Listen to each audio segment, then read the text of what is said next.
On this blustery day in southern Nevada, there is a different wind blowing from the Midwest, one tainted with allegations of murder, extortion, and casino skimming. Reporter Luke Michaels takes a look at the Chicago mob, the new Las Vegas connection with an historical perspective. This is Chicago, a city that has many different facets to offer.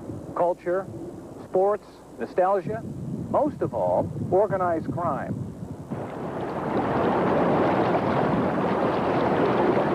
In January of 1986, the city of Chicago was about to see a new mob boss rise to power.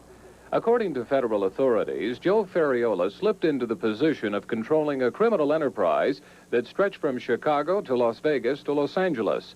This taking place following the convictions of several top Chicago mob leaders linked to skimming Las Vegas casinos in the late 1970s and early 80s. These activities were orchestrated by this man.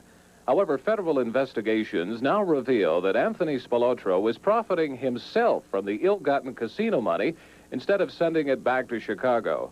Additionally, Spilotro did not fit the profile of a mob overseer. Instead of being low-key, Spilotro kept a high profile in the community and even ran a small-time burglary ring which became known as the Hole-in-the-Wall Gang.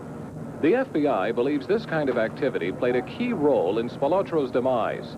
We traveled to Chicago recently and met up with Ray Shryock, a former Chicago FBI supervisor. Used some of this money for personal investments. And any time you do that with, the mob's money, then you always have a problem. In June of 1986, just 6 months after Ferriola rose to power, Spilotro, along with his younger brother Michael, were met with the ultimate mob discipline. Their badly beaten bodies were found in an Indiana cornfield, buried in a shallow grave. Bob Walsh of the Chicago FBI says the message behind the Spilotro killing is clear. The message seems to be either that they suspect someone is cooperating with law enforcement, or that they suspect someone has stepped out of line, or someone is stealing. It's their way of maintaining discipline. The FBI says one of the last orders of business carried out by the Ferriola regime was the killing of Spilotro. And although investigators are close to solving the case, they'll never get to the main man, since Ferriola died of heart problems earlier this year.